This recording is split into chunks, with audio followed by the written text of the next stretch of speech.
En este video explicaré un ejercicio referente a la temática de conductividad térmica, en la cual evaluaremos la cantidad de calor que pierde una pieza en función de la variación de temperatura a la cual es sometido. Dice el siguiente enunciado: determinar el calor que pierde la pieza de acero si se lleva de una temperatura de 100 grados centígrados a una temperatura de 25 grados centígrados. Las medidas de la imagen están dadas en milímetros. Esta es la imagen y vemos que las medidas están dadas en milímetros. Dice la solución paso a paso. Determinar primero que todo el volumen de la figura. Hay que entender antes de empezar a determinar el volumen qué está pasando con cada una de las partes de la pieza. Vemos en primer lugar que aquí existe un agujero pasante que va desde este punto hacia la cara posterior de esta pieza. De la misma manera existen dos agujeros pasantes que van desde este punto hasta la cara izquierda. En este caso tendríamos la cara lateral derecha, van hasta la cara lateral izquierda, estos dos agujeros pasantes. Y tenemos las medidas en milímetros y los diámetros de cada uno de estos agujeros pasantes están dados de esta manera. Al entender la figura, procederemos a desintegrarla o a partirla en diferentes partes para poder hallar su volumen total. Sabemos bien que el volumen del cubo se determinará el volumen del cubo completo y luego se le restará los agujeros más las esquinas vacías y la parte central lateral derecha vacía.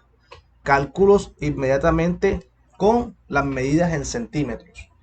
Es decir, estas medidas que tenemos en milímetros las vamos a pasar en centímetros para poder trabajar con las unidades de medida de tal manera que cuando hallemos el calor que pierde la figura, que pierde la pieza, lo tengamos ya establecido en centímetros para poder trabajar con calorías. Entonces, el volumen del cubo va a estar dado por lado, por lado, por lado. Es decir, este lado de 3.8 centímetros que en la figura aparece de 38 milímetros, este lado, por 4.5 que es este lado que está aquí completo, por 6.6 que es este lado desde aquí hasta aquí, 66 milímetros equivalentes a 6.6 centímetros. Entonces, todo el cubo completo sin agujeros y sin estas esquinas que están vacías y esta parte central tiene una medida o un volumen de 112.86 centímetros cúbicos. Ahora bien, hallamos el volumen del agujero pasante 1 centrado en la mitad del cubo grande, es decir, el agujero pasante 1 para nosotros será este que tenemos aquí. Pi por radio al cuadrado por la altura de ese agujero pasante o la longitud de ese agujero pasante. Tenemos que pi multiplica a 2.4 sobre 2, que es el diámetro, sería 24 milímetros, es el diámetro completo de esta figura, de este agujero, pero al ser el radio lo dividimos entre 2, lo elevamos al cuadrado y lo multiplicamos por 6.6, que es la longitud total desde esta cara hasta la cara posterior. Tenemos un volumen de 29.8576 centímetros cúbicos.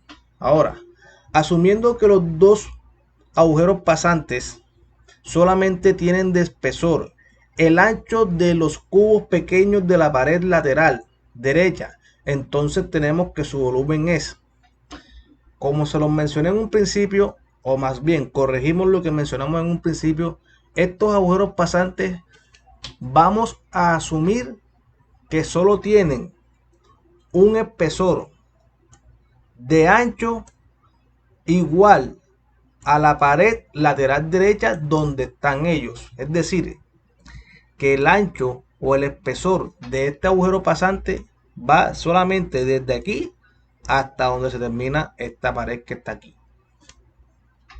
De esa manera decimos lo siguiente: pi por radio al cuadrado por la altura o la longitud de ese agujero pasante es pi por 1.8, que es el diámetro, que lo podemos ver aquí, de estos agujeros, dividido entre 2 elevado al cuadrado, multiplicado por 4.5 menos 3.6. Es decir, esta medida de aquí, 4.5, menos esta medida de aquí, 3.6.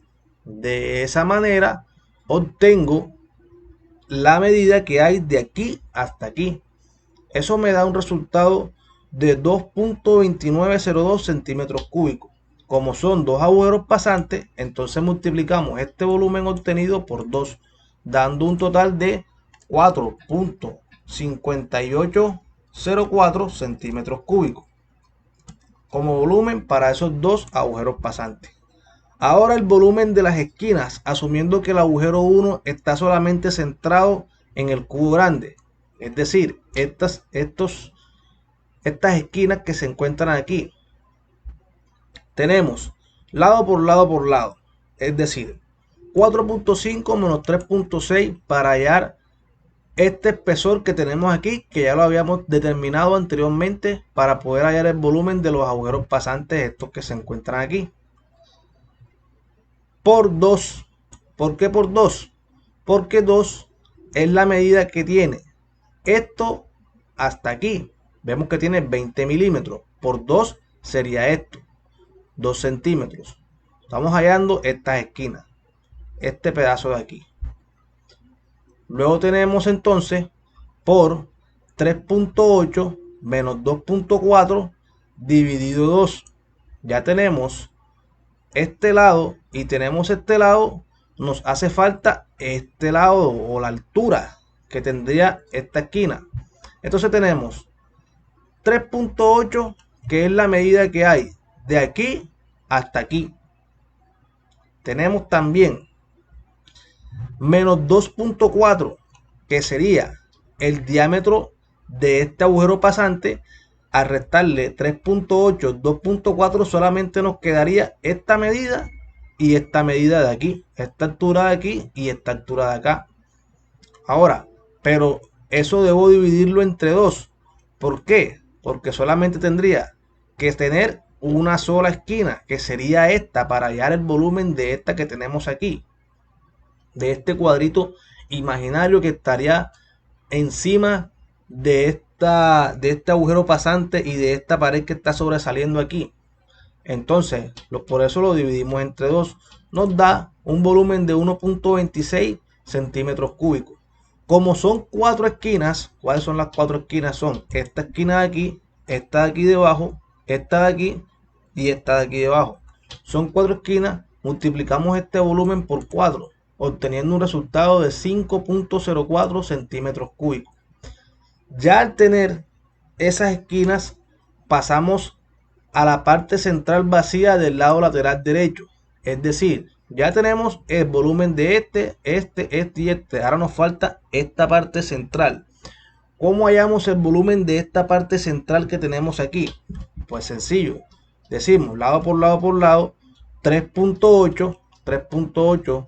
Ya sabemos que es todo esto completo, que sería proyectando todo esto completo así hasta llegar al suelo o donde se apoya la pieza, multiplicado por 6.6 menos 2 y menos 2. ¿Por qué 6.6 menos 2 y menos 2? Porque 6.6 es la distancia total esta, pero debo quitarle esto de aquí, que serían estos 20 milímetros, que son 2 centímetros, y esto de acá, que serían otros 20 milímetros.